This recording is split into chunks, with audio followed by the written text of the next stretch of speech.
Yesus mengatakan kerajaan Elohim akan diberikan kepada bangsa lain dan akan membuahkan hasil dari buah kerajaan itu. Wahai perempuan, ada saatnya kau tidak akan lagi menyembah Tuhan di gunung ini dan tidak menyembah lagi Tuhan di Yerusalem, karena kerajaan akan dilimpahkan dan diberikan kepada bangsa yang lain. Kerajaan yang ada, Daud sudah tak ada lagi. Kerajaan yang ada hanya kerajaan baginda Rasulullah Muhammad sallallahu alaihi wasallam. 1400 tahun kerajaannya tetap berjaya sampai hari ini. Demikian.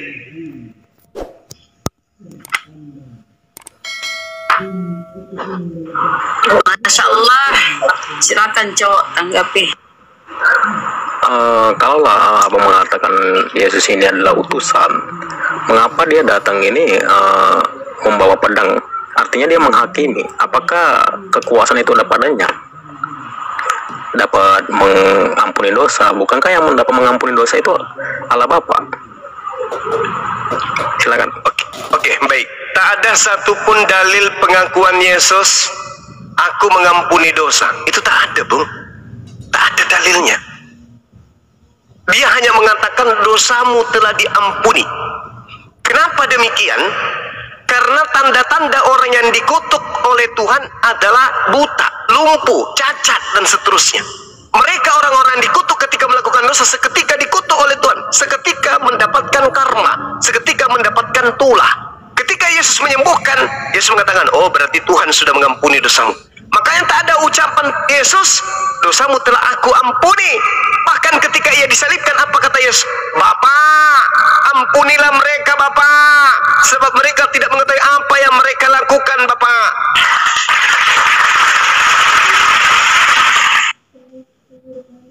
Jadi begitu, Bung. Tak ada kata yang kemudian, coba silakan tunjukkan, dibesarkan teman-teman. Silakan, dibesarkan host. Nah, Anda mengambil data dari mana tuh, Bang? Matius berapa itu? Matius atau Lukas? Yohanes 10. Yohanes 10 ya. Bisa dibacakan? Yohanes 8, 10. Yohanes 8 ya. Ketika ada wanita yang berzina, ya seharusnya dia mengikuti hukum Taurat yang dibawa oleh Musa, hukum rajam gitu. Mengapa dia tidak melakukan itu? Iya, baik. Oke, Bu. Ketika Anda membawa kemudian Yohanes 8, itu sangat baik. Yesus kemudian bangkit berdiri dan berkata, hai perempuan, di manakah mereka? Tidak adakah seorang yang menghukum engkau? Jawabnya, tidak ada Tuhan. Lalu Yesus, aku pun tidak menghukum engkau. Pergilah dan jangan berbuat dosa lagi mulai dari sekarang. Kan Yesus sebelumnya mengatakan, siapa di antara kamu yang tidak memiliki dosa, silakan lempar lebih dulu perempuan ini. Ternyata orang-orang ini adalah orang-orang yang memiliki dosa semua. Tak ada yang melempar. Yesus pun tak melempar. Karena tuduhan yang ada kemudian itu harus ada dua saksi. Ada yang berzina, siapa saksinya? Jangan-jangan ini hanya fitnah. Ternyata rupa-rupanya orang-orang itu tidak ada yang mau menjadi saksi.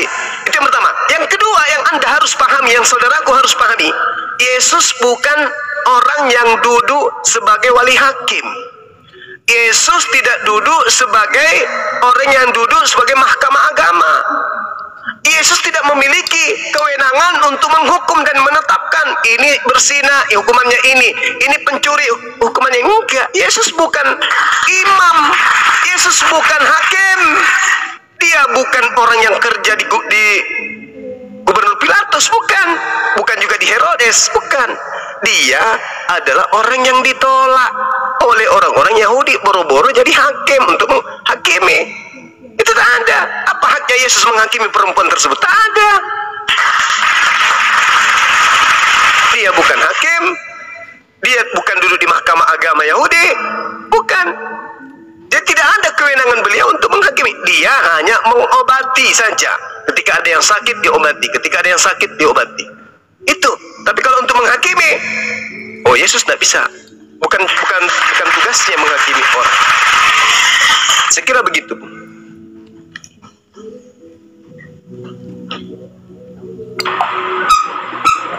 Terus tentang dia duduk di tahta bersemayam untuk menghakimi 12 bangsa Israel itu bagaimana? Ya, Anda lihat di dalam Yohanes 8 Yohanes 12 nomor 48 ya.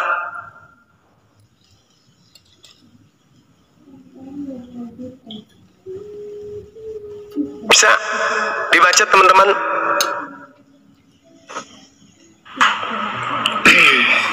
Yohanes 12:48.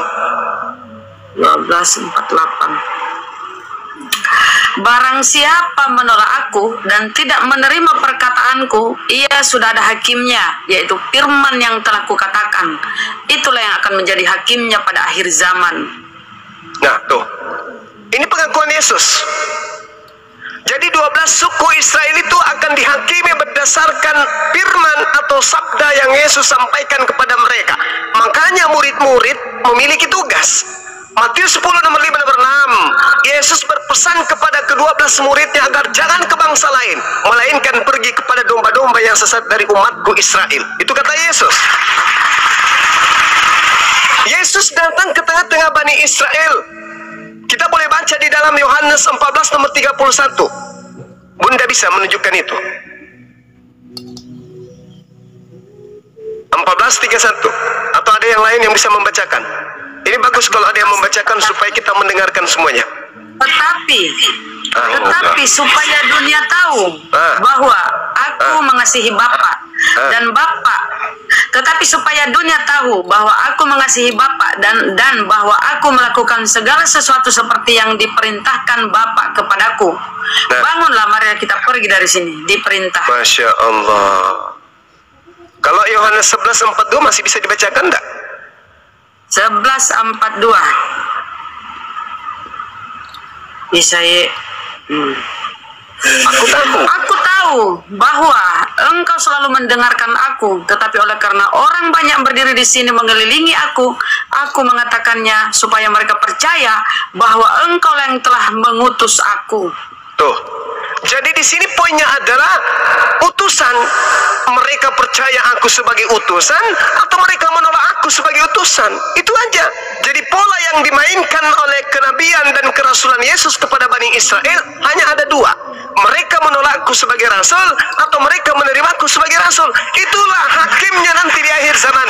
Makanya dalam Yohanes tadi yang dibacakan oleh Bunda Rahma, Yohanes 12:48, barang siapa menolak aku, dia tidak menerima perkataanku. Dia sudah ada hakimnya, yaitu firman yang telah kukatakan. Itulah yang akan menjadi hakimnya pada akhir zaman. Perkataanku yang aku sampaikan ketika aku penginjilan selama 3 tahun, perkataan-perkataan itulah yang kemudian akan menjadi hakimnya di akhir zaman. 12 suku akan dihakimi. Siapa di antara kalian yang menerimaku sebagai Mesias? Kamu? Ya, masuk surga. Kamu menolak aku sebagai Mesias? Ya, masuk neraka. Itu. Makanya Allah berkata, wa iskalallahu ya Isa bin Maryam anta qulta linnas, wa iskalallahu ya Isa bin Maryam anta qulta linnas takhizuni. Ingatlah ketika Allah berfirman kepada Nabi Isa alaihissalam, wahai Nabi Isa, anak laki-lakinya Maryam, apakah engkau yang mengatakan kepada orang-orang ini, jadikan dirimu sebagai Tuhan selain daripada aku? Kata Nabi Isa, qala subhanaka ma yakunu li an aqula ma laysa li bihaqq. Maha suci engkau ya Allah, tidak patut bagiku mengatakan apa yang bukan hakku untuk aku katakan. Wa in kuntu qultuh faqad alimta. Sekiranya aku kemudian mengatakannya, tentulah engkau akan mengetahuinya. Ta'lamu ma fi nafsi wa la a'lamu ma fi nafsik. Engkau mengetahui apa yang ada pada diriku, sedangkan aku tidak mengetahui apa yang ada pada dirimu. Innaka anta 'allamul ghuyub. Sungguh engkau yang maha mengetahui segala yang gaib. Ma qultu lahum illa ma amartani bi an ya'budullah rabbi wa rabbakum. Aku tidak pernah mengatakan kepada mereka kecuali apa yang engkau perintahkan kepadaku, yaitu sembahlah Allah, Tuhanku dan Tuhanmu, dan aku menjadi saksi terhadap mereka selama aku berada di tengah-tengah mereka. Maka setelah engkau wafatkan aku, maka engkaulah yang mengawasi mereka dan engkaulah yang menyaksikan atas segala sesuatu. Jadi Bung, ketika Anda membaca dalil yang tadi itu dalam Yohanes 10 tadi, Yohanes 8, Yohanes berapa tadi itu yang Anda bawa? Ketika kemudian bercerita tentang Yohanes 8, nomor 11, nomor 10, 11. Di situ Yesusnya kemudian menyatakan bahwa yang menghakimi itu hanya Allah. Tapi ketika dia di akhir zaman, sama seperti Al-Quran mengatakan bahwa semua ahli kitab akan beriman kepadanya. Wa in min ahlil kitabi illa minan nabi qablal maut. Semua ahli kitab akan beriman. Begitu datang Nabi Isa yang kedua kalinya, yang mereka tolak dan yang nenek moyang mereka tolak, Nabi Isa datang di akhir kehidupan bumi, maka mereka semuanya akan beriman. Oh, ternyata yang diajarkan Islam itu betul. Yang datang, yang Mesias yang kita tunggu-tunggu, ternyata Nabi Isa yang pernah ditolak oleh nenek moyang kita. Maka mereka semuanya akan beriman kepada Nabi Isa alaihissalam. Sedangkan yang Anda bawa tadi, bahwasanya dia akan menjadi hakim dulu di atas tahta untuk menghakimi ke-12 murid, itu berdasarkan yang tadi. Barang siapa yang menolak aku, tidak akan menerima perkataanku, dan ia sudah ada hakimnya, yaitu firman yang telah kukatakan, itulah yang akan menjadi hakimnya pada akhir zaman. Nah, sekarang kita lihat Yohanes 17:8. Coba Anda baca baik-baik. Segala firman yang aku berikan kepada mereka, mereka telah menerimanya, dan mereka yakin dengan pasti bahwa engkaulah yang telah mengutus aku.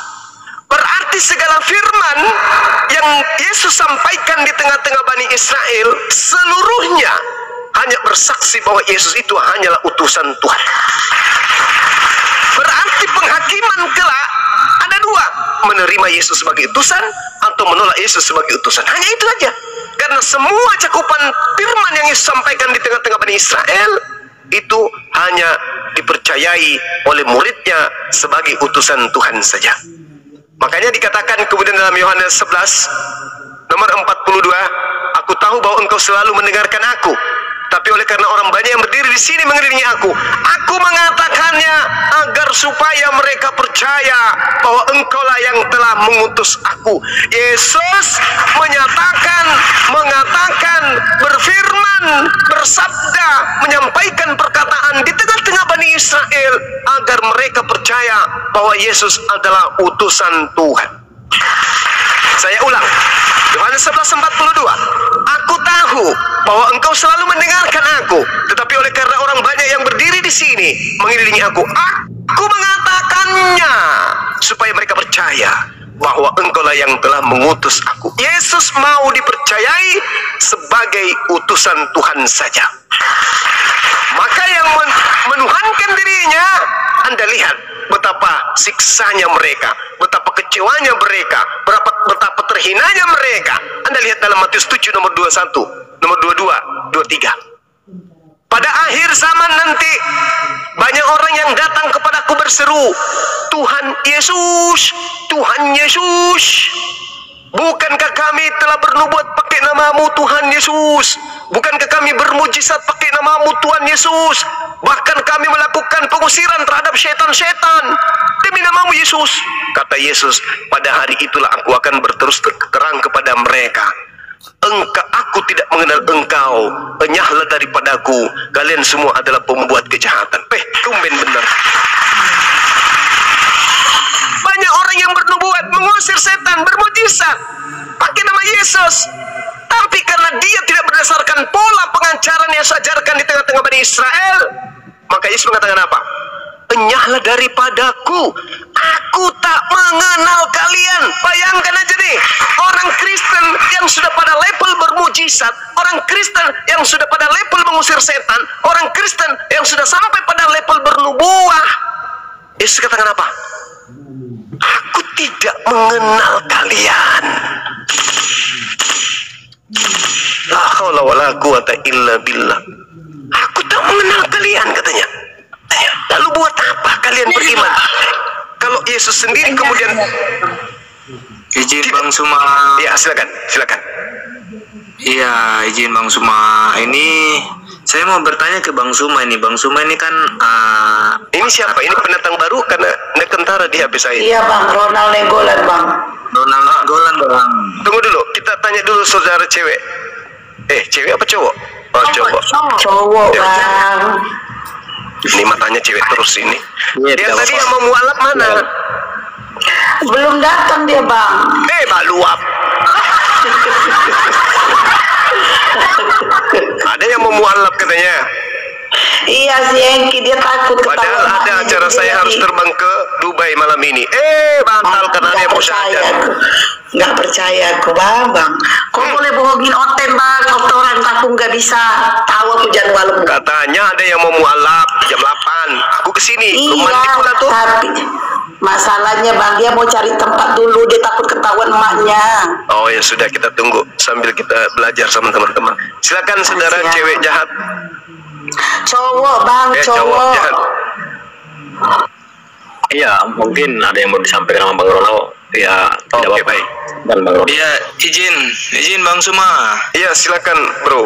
Iya, ini di Yohanes 13 ini ayat 13-nya menyatakan bahwa kamu menyebut aku guru dan Tuhan, dan katamu itu tepat, sebab memang akulah guru dan Tuhan. Kemudian di ayat 20-nya menyatakan bahwa aku berkata kepadamu sesungguhnya barang siapa menerima orang yang kuutus, ia menerima aku. Nah, jadi yang ingin saya tanyakan ke Bang Suma ini, kira-kira Nabi itu bisa mengutus orang atau memang hanya Tuhan yang bisa mengutus? Terus tadi Tuhan menyatakan bahwa Yesus sendiri menyatakan bahwa dia adalah Tuhan dan Guru. Begitu Bang. Oke, baik. Jadi gini, Bu. Kitab saudara itu, kalau Anda melihat original teksnya, di situ dikatakan Rabam Wamaran dalam bahasa Aramaik atau dalam bahasa Ibrani. Rabam Wamaran, guru dan Tuhan. Dia tidak mengatakan Alaha. Dalam bahasa Yunani hanya mengatakan Kurios, tidak mengatakan Theos.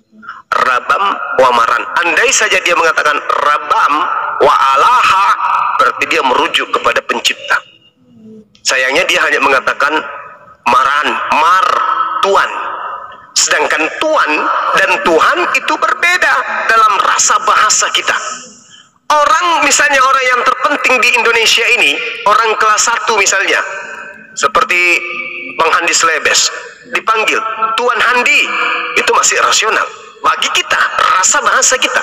Tapi kalau dikatakan Tuhan Handi, maka orang-orang yang pemikir lemah akan berpikir, oh Handi ini adalah Tuhan. Nah, inilah tipu muslihat itu. Tuhan disebut Tuhan demi untuk melanggengkan kemudian pengajaran-pengajaran palsu. Maka ketika Yesus mengatakan kau menyebut aku guru dan Tuhan, itu memang tidak salah, karena memang aku ini Tuhan, Sayyid. Baginda Rasul Muhammad SAW juga disebut itu sebagai Sayyid, sebagai Tuhan. Tidak ada masalah. Nah, kalau Yesus mengutus muridnya,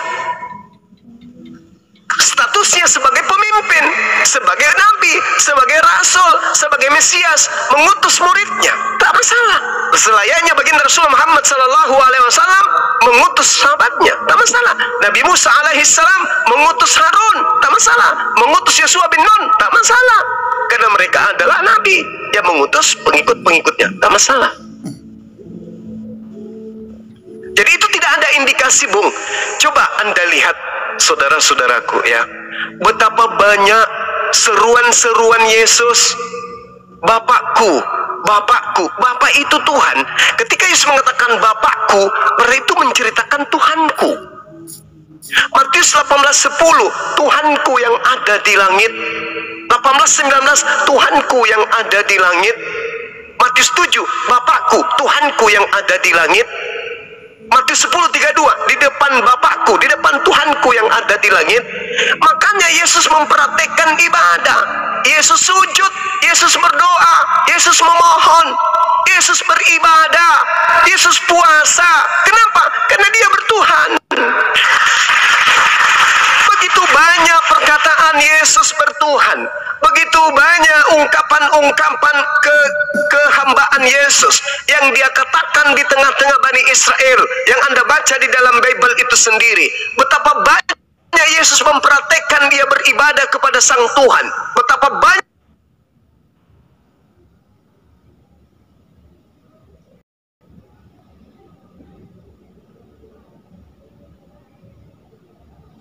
kemudian prosesi yang dilakukan.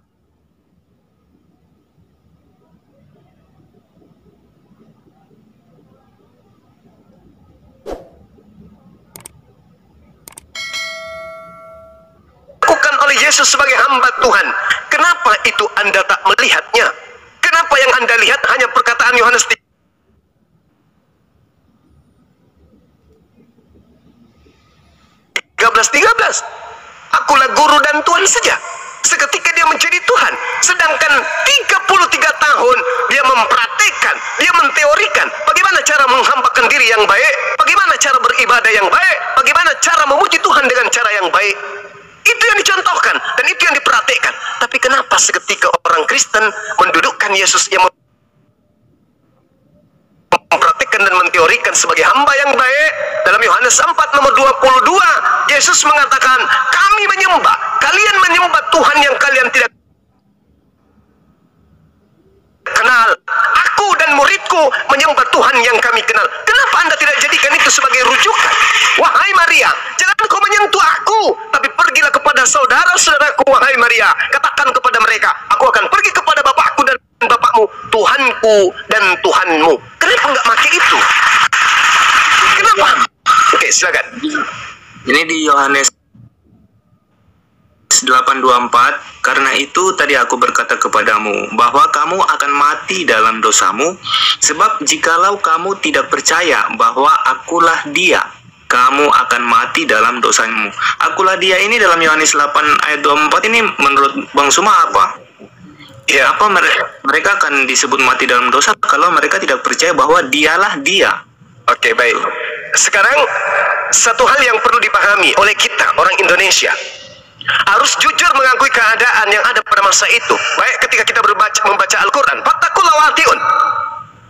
Nabi Isa menyeru kepada Bani Israel, bertakwalah kepada Allah dan taatlah kepadaku. Ya Bani Israel, inni rasulullahi ilaikum. Wahai Bani Israel, aku ini utusan Tuhan. Tuh utusan Tuhan yang kalian tunggu, yaitu Mesias, yang kalian ngidam-ngidamkan itu, yang kalian menginginkan Mesias itu memimpin kamu kepada kebenaran, yang kamu menginginkan Mesias itu membangun kembali kerajaan yang sudah runtuh. Akulah dia yang kamu tunggu, Sang Mesias. Akulah dia yang kalian tunggu-tunggu, yang kalian ngidam-ngidamkan, yang kalian tagih kepada Tuhanmu, kepada Elohim. Mana Mesias yang datang dari keturunan Daud itu? Ya Rabb, ya Tuhan, ya Elohim. Akulah dia yang kalian tunggu itu. Yahudi menunggu Mesias, bukan menunggu Tuhan. Kepada siapa Yesus diutus? Kepada Bani Israel. Bani Israel menunggu apa rupanya? Menunggu Tuhan datang dalam rupa bayi, lalu kemudian digendong, disusuin, lalu kemudian dibunuh, ditombak, ditelanjangin dan digantung. Itu yang mereka tunggu, bukan. Yang mereka tunggu adalah selayaknya Gideon, selayaknya Hezekia, selayaknya Nabi Musa yang mereka tunggu. Yang muncul malah yang cupu-cupu. Makanya Yesus mengatakan, karena itu tadi aku berkata kepadamu bahwa kamu akan mati dalam dosamu, sebab jika kamu tidak percaya bahwa akulah dia, kamu akan mati dalam dosamu. Dia siapa? Dia Mesias yang ditunggu-tunggu. Makanya dikatakan, coba Anda lihat data nomor 29-nya. Dan dia yang telah mengutus aku, dia menyertai aku, dia tidak membiarkan aku sendiri. Berarti aku dan dia sendiri atau berdua? Aku dan Bapa adalah dua. Sebab aku senantiasa berbuat apa yang berkenan kepadanya. Demikian. Oke, izin menanggapi. Silakan. Sekarang begini, kenapa umat Israel ini menunggu kedatangan Mesias? Kenapa? Karena kan sebelumnya sudah banyak nabi-nabi yang datang. Kenapa harus menunggu Mesias? Itu setahu Abang gimana? Jadi bangsa Yahudi itu menunggu Mesias yang akan membangkitkan kerajaan Daud, yang akan mengembalikan kemuliaan Nabi Musa, yang akan menjayakan mereka berdasarkan yang dijanjikan oleh Tuhan. Coba Anda lihat di dalam Kisah Para Rasul 13 nomor 23. Orang Israel harus tahu seperti yang dijanjikan kemudian, maka Tuhan akan membangkitkan seorang juru selamat bagi Bani Israel, yaitu Yesus Kristus. Itu janji Tuhan itu kepada mereka. Coba Anda baca, pelan-pelan aja Anda baca. Di Kisah Para Rasul 13 nomor 23. Oke, sekarang begini. Kemudian kenapa seorang nabi saja kalau umatnya tidak percaya bahwa dia utusan itu, mereka akan mati dalam dosa? Apakah nabi-nabi yang lain juga menyatakan seperti itu? Yes, betul. Coba Anda baca Ulangan 4, Ulangan 6, Ulangan 21, Ulangan 27. Apa yang dikatakan kemudian di sana? Barang siapa yang tidak melakukan hukum Taurat yang dibawa oleh Nabi Musa, maka terkutuklah dia. Berarti Nabi Musa ini adalah pemberi jalan keselamatan menuju kepada Elohim. Siapa yang tidak percaya kepada Torah, maka dia akan mati dalam dosa. Baca di dalam Matius 5 nomor 19. Barang siapa yang meniadakan hukum Taurat meskipun yang paling terkecil, lalu mengajarkan kepada orang lain untuk melakukan itu, maka dia akan menempati tempat terendah di dalam kerajaan langit, yaitu neraka. Itu kata Yesus loh. Taurat berarti Nabi Musa kan? Berarti Nabi Musa adalah juru selamat bagi Bani Israel. Begitu Yesus datang, maka juru selamatnya sekarang adalah Yesus. Pada saat itu, makanya di dalam Yohanes 3 nomor 16, begitu besar kasih Tuhan akan dunia ini, maka dia menganugerahkan anak yang tunggal. Barang siapa yang percaya kepadanya akan memperoleh hidup, dan yang tidak percaya kepadanya akan mati dalam dosanya. Itu betul. Percaya sebagai utusan Tuhan. Utusan Tuhan berarti Mesias. Sedangkan di dalam, oke, lanjut. Berarti Bang, tadi kan Abang menyatakan bahwa Mesias itu datang untuk membangkitkan bla bla bla. Nah, tetapi yang terjadi kan tidak. Nah, berarti apakah Yahudi itu yang benar gitu? Karena mereka sekarang masih menunggu Mesias. Jadi kalau di dalam Al-Quranul Karim, dalam Al-Quran surah An-Nisa, Al-Quran surah Maryam, Ali Imran, Al-Ma'idah, As-Sukruf, itu menceritakan penolakan-penolakan Bani Israel terhadap Nabi Isa, terhadap Nabi yang datang di tengah-tengah mereka yang lahir tanpa ayah. Kami menyebutnya Nabi Isa, saudara menyebutnya Yesus. Apakah mereka menolaknya kemudian? Tidak, mereka berupaya kemudian untuk membunuh. Kenapa berupaya membunuh? Karena orang ini datang tidak membangkitkan kemudian semangat kerajaan Daud. Kerjanya hanya membangkitkan orang mati. Kerjanya bukan mengusir Romawi. Kerjanya hanya membuat orang lumpuh melihat berjalan, orang buta melihat. Hanya itu saja. Dampaknya kemudian, coba Anda baca dalam Yohanes 11, nomor 45 sampai nomor 57. Dampaknya justru membuat orang-orang Yahudi semakin hancur. Kenapa? Karena Yahudi pada masa itu di bawah tekanan Roma. Yesus Mesias harusnya bisa melepaskan Yahudi dari cengkraman Roma, tetapi tidak. Apa yang dilakukan Yesus saban hari justru menguatkan kecurigaan orang-orang Yahudi, bahkan bangsa mereka akan dirampas oleh orang Roma. Kenapa? Karena yang percaya kepada Yesus semakin banyak, sedangkan orang yang percaya kepada Yesus tidak lagi membayar upeti kepada mereka. Kalau tidak membayar upeti kepada Kaisar, maka Kaisar akan datang merampas tempat suci mereka dan merampas bangsa mereka. Ini yang mereka takutkan. Makanya Yesus itu boro-boro sebagai Mesias, sebagai orang yang bisa menyelamatkan mereka dari kesengsaraan penekanan kekaisaran Romawi saja kagak. Sementara yang mereka inginkan adalah seperti Gideon. Ketika Gideon mengusir tentara Asyur, begitu juga Hezekia. Ini yang perlu saudara pahami. Seperti juga ketika Nabi Musa, itu yang harus Anda pahami. Ya, mereka tunggu Mesias yang sama seperti itu, sama seperti Daud, sama seperti Salomo. Itu yang mereka tunggu. Yesus yang datang malah anak hasil zina menurut mereka. Berarti Bang, berarti sikap yang dilakukan oleh Yahudi itu sudah tepat ya. Mereka masih menunggu sampai saat ini dan memang belum datang itu Mesias itu. Oh, salah. Orang Yahudi menolak Mesias, yaitu Nabi Isa, itu salah. Menolak Yesus itu keliru. Makanya nanti Yesus datang kedua kalinya, Nabi Isa datang untuk yang kedua kalinya. Kenapa? Karena ada yang terdakwa. Siapa yang terdakwa? Mereka yang menolak Yesus dan mereka yang menyembah Yesus itu terdakwa. Kenapa bukan Nabi Musa yang datang? Kenapa bukan Nabi Muhammad yang datang? Karena ajaran Nabi Muhammad tidak diplesetkan, Nabi Muhammad tidak dituhankan. Nabi Musa ajarannya tidak dituhankan, kemudian Yesus dituhankan. Makanya dia datang kemudian untuk meluruskan, aku bukan Tuhan. Makanya dikatakan dari Yohanes 8 nomor 12 nomor 48, sebarang siapa yang menolak aku, dia sudah ada hakimnya, yaitu firman yang aku katakan, maka firman itulah yang akan menjadi hakimnya di akhir zaman. Nah, orang-orang yang menuhankan Yesus itu benar berdasarkan firman siapa? Ada Yesus berfirman sembah aku, ada Yesus mengajarkan ibadah minggu? Gak ada. Maka ditolak. Baca Matius 7 nomor 22, nomor 23. Orang-orang yang menuhankan Yesus diusir, dikatakan sebagai pembuat kejahatan. Itulah tujuannya dia datang. Kapan itu terjadi? Nanti di akhir zaman. Coba Anda baca Matius 7 tuh, nomor 15 sampai nomor 27. Pada hari terakhir nanti banyak orang. Nah, berarti akhir zaman kan?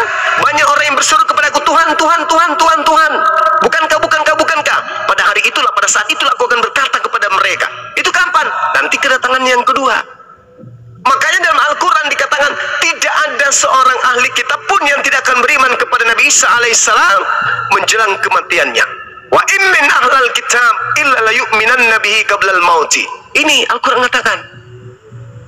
Sama seperti ucapan Yesus. Coba.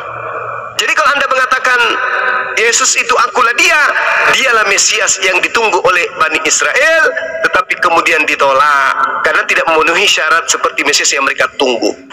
Nanti kedua kalinya yang datang kedua kalinya, barulah tersadar dan terbuka matanya. Oh mama, rupa-rupanya ini yang dimaksud dengan Mesias yang datang. Maksudnya Yesus atau Nabi Isa itu nanti datang kedua kali itu untuk menyalahkan ini ya, umat-umat Israel ya, begitu ya, sama umat yang Kristen. menolaknya, termasuk Kristen.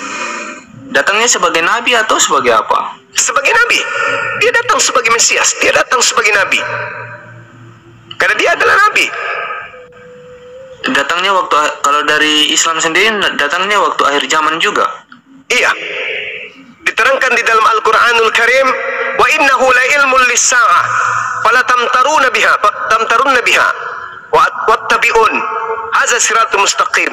Dan sungguh Nabi Isa benar-benar menjadi pertanda akan datangnya hari kiamat. Jadi kalau dia datang nanti di akhir zaman, maka itu adalah tanda akan mau kiamat. Anda lihat di dalam Matius 24 nomor 28 dan seterusnya. Matius 24 nomor, ya betul. Coba kita lihat. Sama-sama kita baca dalam Matius 24 nomor 28, 29. Ketika dia datang yang kedua kalinya, kita lihat kata Yesus, waspadalah kepada penyesat, sebab kedatanganku yang kedua seperti kilat memancar dari sebelah timur dan melontar cahayanya sampai ke barat. Demikian pula kelak kedatangannya Anak Manusia. Di mana ada bangkai, di situ bernasab berkerumun. Di sini Yesus mengatakan, camkanlah, aku telah mengatakannya terlebih dahulu kepadamu. Apabila ada orang berkata bertemu dengan Yesus di padang gurun, jangan kau pergi ke situ. Atau dia berkata lihat Yesus ada dalam bilik, jangan kau percaya, sebab kedatanganku yang kedua sama seperti kilat memancar dari sebelah timur sampai terlontar ke barat. Nah, segera sesudah siksaan pada masa itu, matahari akan menjadi gelap, bulan tidak bercahaya, bintang-bintang akan berjatuhan dari langit, dan kuasa-kuasa langit akan goncang. Tuh buktinya. Kedatangannya yang kedua ditandai dengan hadirnya hari kiamat. Sesudah siksaan itu, kata Yesus, matahari akan menjadi gelap, bulan tidak bercahaya, bintang-bintang akan berjatuhan dari langit, dan kuasa-kuasa langit akan guncang. Pada waktu itu akan nampak tanda Anak Manusia dari langit, dan semua bangsa di bumi akan meratap dan melihat, dan mereka akan melihat Anak Manusia itu datang di atas awan-awan di langit dengan segala kekuasaan dan kemuliaannya. Dan ia akan menyuruh keluar malaikat-malaikat untuk meniup sangkakala dahsyat bunyinya, dan mereka akan mengumpulkan orang-orang pilihan dan keempat penjuru bumi. Ini bukti yang diterangkan Al-Quran itu betul. Oke, berarti begini Bang. Berarti Yesus itu dia bisa perintah malaikat. Nah, dan kemudian apakah ada nabi yang bisa datang kedua kali dan dia menyatakan sendiri begitu? Yesus ini dia menyatakan, bukan nanti dia bilang nanti Bapa akan mengutus aku yang kedua kali, tapi dia sendiri yang menyatakan bahwa dia akan datang yang kedua kalinya. Kalau di Islam sendiri bagaimana? Apakah dia menyatakan bahwa Allah yang akan perintah Nabi Isa datang kedua kali atau bagaimana? Tadi saya sudah membacakan dalilnya. Kata Allah, sungguh dia Isa benar-benar menjadi pertanda akan datangnya hari kiamat. Dia datang untuk yang kedua kalinya, diutus oleh Allah kemudian. Maka dalam surah An-Nisa ayat 159, wa in min ahlil kitab illa la yu'minanna bihi qablal mauti. Pada saat itu Nabi Isa datang, guncang seguncang-guncangnya, ahli kitab baru kemudian beriman. Oh betul, ternyata Yesus Isa ini adalah utusan Tuhan Mesias. tolong kami, terlambat. Yesus akan datang untuk yang kedua kalinya. Betul, iman Islam juga demikian adanya. Dia akan datang menjadi hakim di akhir zaman, mengusir orang-orang yang mempertuhankan dirinya. Dia akan datang membenarkan ajaran Nabi Muhammad sallallahu alaihi wasallam. Yang menjadi pertanyaan, kenapa di Islam menyatakan bahwa Nabi Isa akan menjadi hakim, Bang? Padahal kan yang hakim adil itu hanya Allah sendiri. Saudara, hakim yang dimaksud Al-Quran itu adalah terhadap Bani Israel, bukan kepada seluruh umat manusia. Yesus pun mengatakan itu kan, Yohanes 12:48, barang siapa menolak aku, dia sudah ada hakimnya, yaitu perkataan yang aku katakan kepadanya pada saat itu. Perkataan itulah kelak akan menjadi hakimnya di akhir zaman.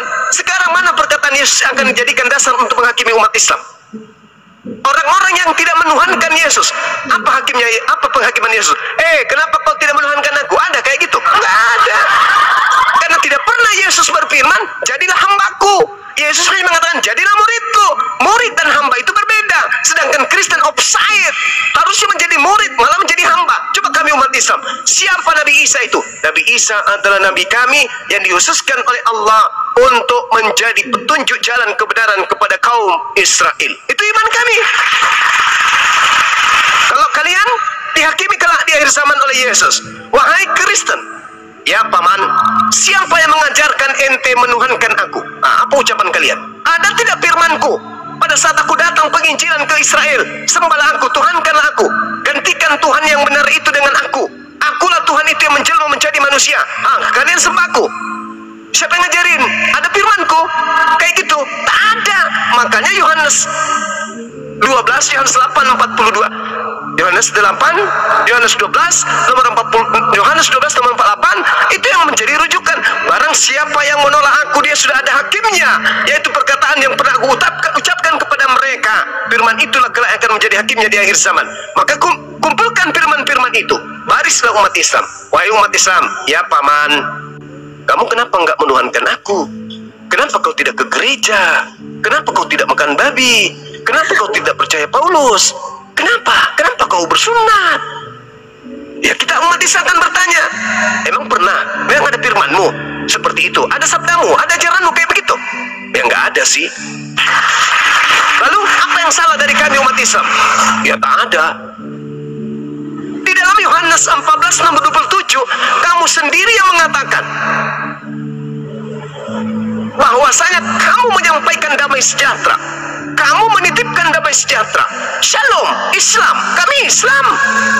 Kamu sendiri yang mengatakan akan datang seorang penolong lain, kami ikut sama penolong itu yang tidak berkata-kata dari dirinya sendiri, yang memuliakan dirimu, kami ikut. Oh iya, lolos.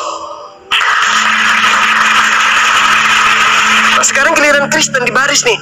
Kamu yang cupu-cupu, baris. Baik paman, kamu hari Minggu ibadahnya? Iya. Yang ngajarin siapa? Nah, mulai bingung kan? Kamu menyembahku? Ya. Kamu menganggap aku Tuhan? Ya. Kamu katakan aku ini jelmaan Tuhan? Ya. Inkarnasi, teopani? Ya. Kamu mengatakan Maria ibuku melahirkan Tuhan yang mencoba jadi manusia? Ya. Kamu mengatakan aku setara dengan Tuhan, aku ini Esa dan Bapa juga saya? Kamu mengatakan aku Alfa dan Omega? Ya. Kamu mengatakan aku ini adalah bintang timur? Ya. Yang ngajarin kamu sopo?